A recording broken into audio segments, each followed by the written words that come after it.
Greetings, humans of the internet. Welcome once again to Bowtie Talks. I, of course, am your excellent host, Luke Johnson, coming to you as usual from my undisclosed location, Midwest USA, with some more historic insights. And I figured that since last week was Oktoberfest, and actually the month of October is German Heritage Month, now would be a good time to discuss the history of German immigrants to the United States. Because if there's one thing I've learned, America is indeed a melting pot, and many cultures from all over the world have contributed to make what is now the United States. So please join me as I discuss the great accomplishments that German Americans have made to the United States. I mean, come on, have you tasted a bratwurst before? They're delicious. Now, did you know that during the early years of the colonies, the Germans made up the largest non-English speaking percentage of people in what was the 13 colonies? And in fact, before it was called Philadelphia, that city in Pennsylvania was called Germantown. Now, German immigration to the future United States began at the end of the 17th century when Germany was suffering from the after effects of the bloody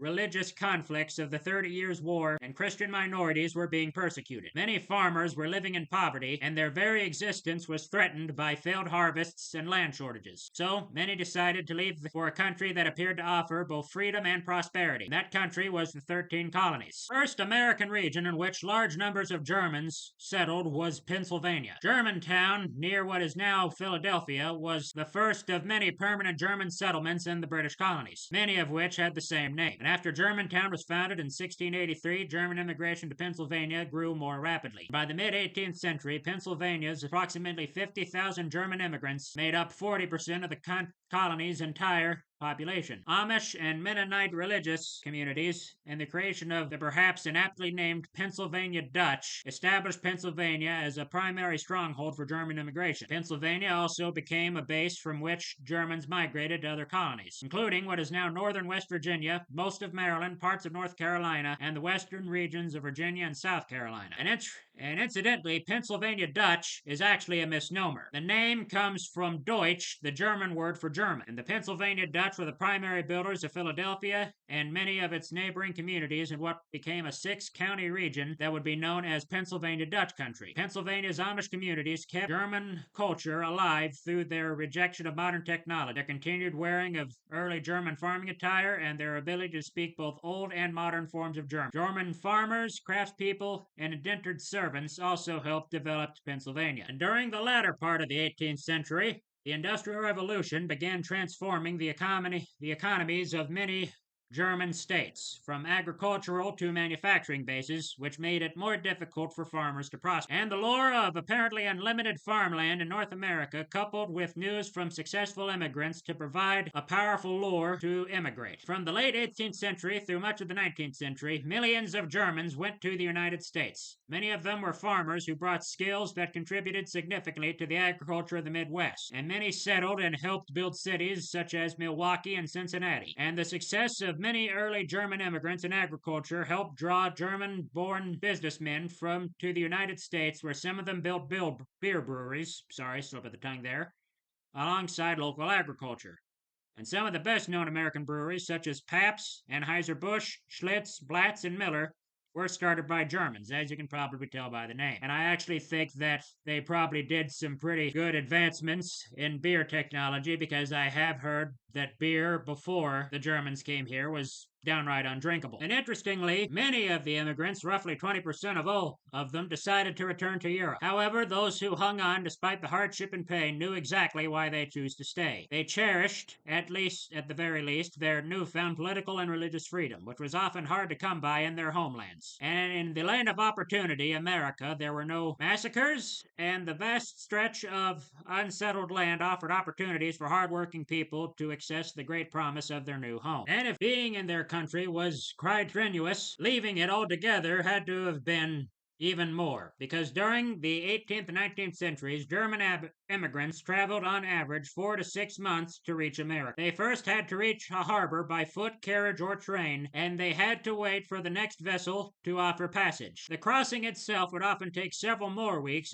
and in extreme cases, even months, depending on the weather. Crossing the Atlantic was by far the most dangerous and often deadliest part of the voyage. Early sailing vessels provided little or no accommodations and no food for the passengers aboard. Diaries, letters, and other documents from that period bear witness to the horrors which most of the immigrants had to endure before they could reach the promised land. A schoolmaster named Gottlieb Mittelberger wrote in his diary in 1750, "There is terrible misery, stench, fumes, horror, vomiting, fever, dysentery, headache, heat, constipation, boils, scurvy, cancer, mouth rot, and the like, all of which come from the old and sharply sorted food and meat, also from very bad and foul water, so that many die miserably." Estimates run up to 8,000 deaths at sea between 1830 and 1840 due to disease, malnutrition, virtually non-existent accommodations, and overall inhumane conditions. Already in 1835, a New York newspaper described the immigrant vessels as plague ships and floating coffins. Conditions changed with the rise of steamships, and transatlantic immigration became a big business.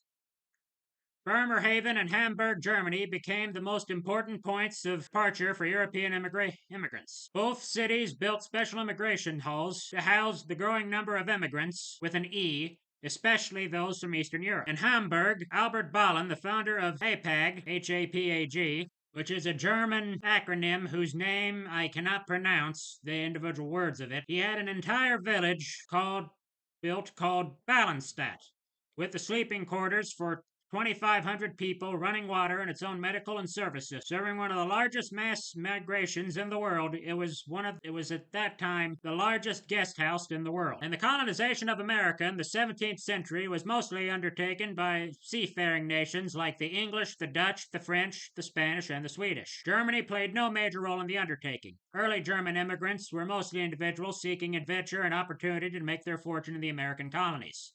And as previously stated, it took until 1683 for the first large group of German settlers to come to America. On October the 6th of that year, 13 families from Krefft, North Rhine-Westphalia, arrived in Philadelphia aboard the Concorde. The English aristocrat William Penn, who had founded the British colony of Pennsylvania the previous year, and who also envisioned a holy experiment that would create a utopian state of tolerance and freedom, had invited them in order to colonize the vast stretches of forest land he had been granted by the British Crown. He toured several German states and offered recruits grants of land and religious freedom, which was most precious to the new settlers. Most passengers on the Concorde were Mennonites. Having endured religious oppression in their homeland, they followed Penn's call to start a new life in America. Initially, the life in the first German settlement was harsh and brutal. Immediately upon arrival, the settlers constructed primitive huts and cellars to survive the impending winter. These living conditions must have appeared barbaric both to the Germans themselves and to the other local European settlers. Pastorius, the first mayor of the town, used to refer to the settlement as Armentown, an English-German mix meaning poor town.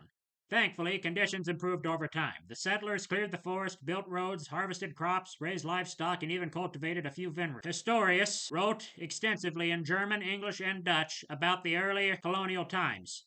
He and his religious followers were the first to publish a proclamation against slavery in the U.S., which seems enlightened to the standards of their time and still holds true today. Although they are black, we cannot see why it should be more reasonable to keep them as slaves instead of whites, he wrote. And many more German settlements followed in Pennsylvania. In the beginning, the majority were established by other Anabaptist sects like the Amish and the Herrnhuter. Maybe I'm probably mispronouncing that wrong.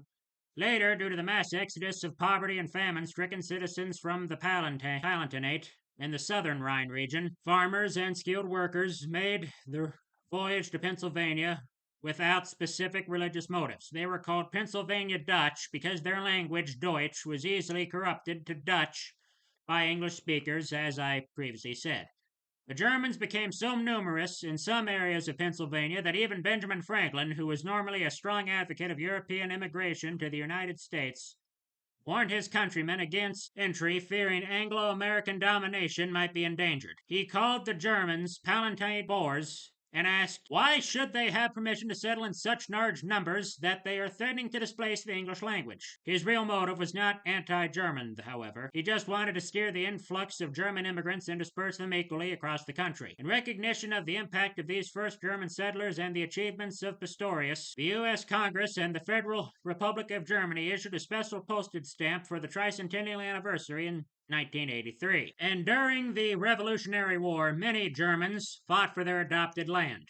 Germans fought on both sides during the Revolutionary War. Both those fighting on the side of the British were neither American settlers nor volunteers. They were mercenary soldiers, mostly from the German state of Hesse. Their ruler, Landgrave Frederick II, had sold the services of about 20,000 Hessians to King George III of England. 10,000 others came from other smaller German states, such as Sachsen-Anhalt, Ansbach, and Waldeck. After the war, 17,000 soldiers returned to their home country, while 5,000 accepted an offer by the U.S. government to remain and settle in America.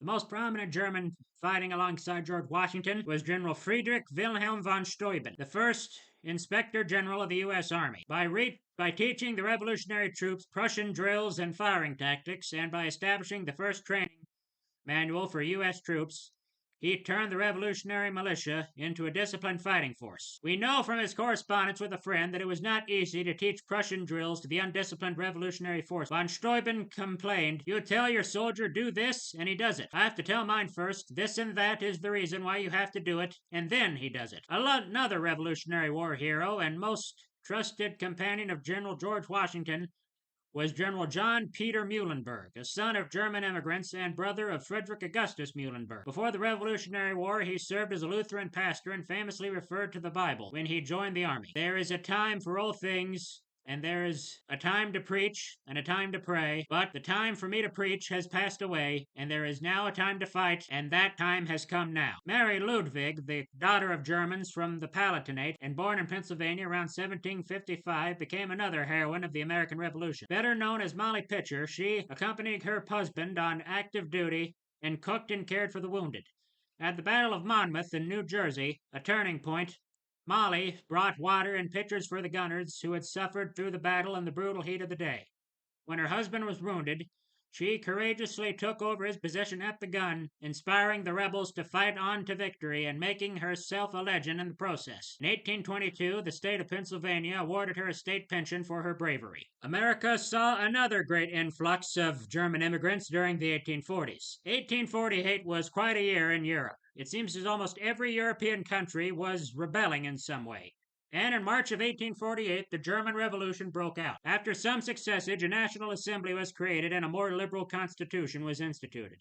The rebellion failed, however, due to a lack of public support and intervention by a Prussian military. Thousands of revolutionary leaders were threatened either with death or with lengthy jail terms. They chose exile instead. Many found their way to the United States, including some of the best and brightest minds of the time. Professors and students, theologians and lawyers, writers and journalists fled in large numbers to America.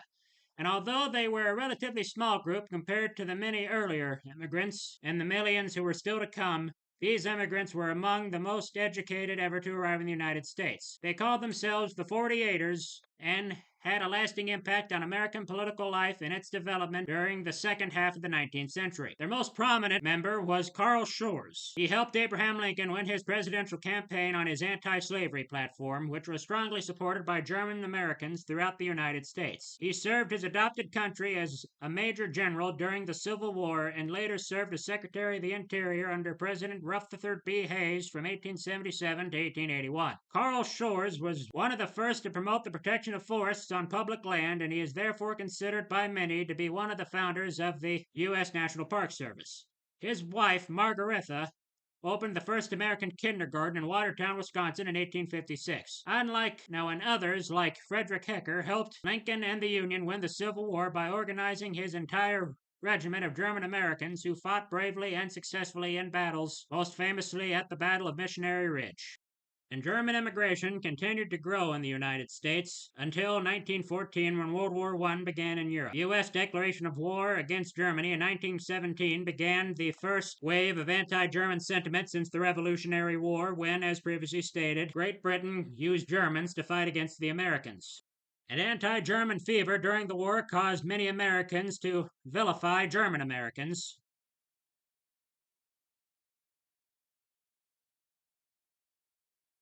especially those known to still speak German and recently arrived German immigrants, and only a small number of German Americans openly supported Germany's position in the war.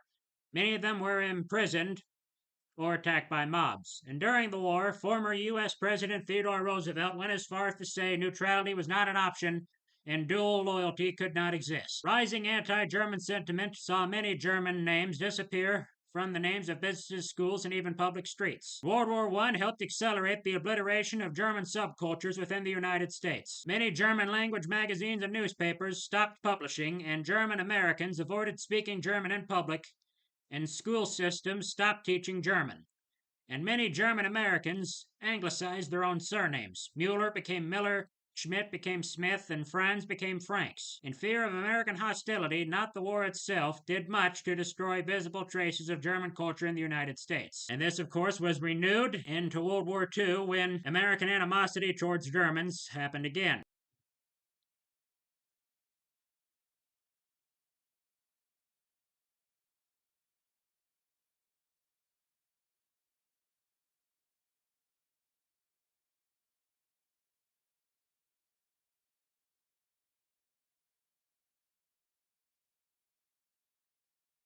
The United States still had not fully recovered from anti-German animosity during World War I, and the new war against Germany's already reviled Nazi regime renewed American distrust of Germans. Using the Alien and Sedition Acts of 1798, the U.S. government legally detained more than 10,000 German Americans during the war. German businesses suffered vandalism, and many Germans were attacked by American mobs. Meanwhile, the Holocaust in Europe led to another increase in German immigrants following the war. Most of these people were German Jews who had suffered greatly under the Nazi regime. And an ironic part of the fact was that the supreme Allied commander of the Army and future President of the United States, Dwight D. Eisenhower, was himself of German descent. Some of his ancestors had been members of the Pennsylvania Dutch communities. And the war also brought to the United States the great German theoretic physicist Albert Einstein and a German rocket expert, Werner von Braun, about whom I talked when I did the episode on space travel.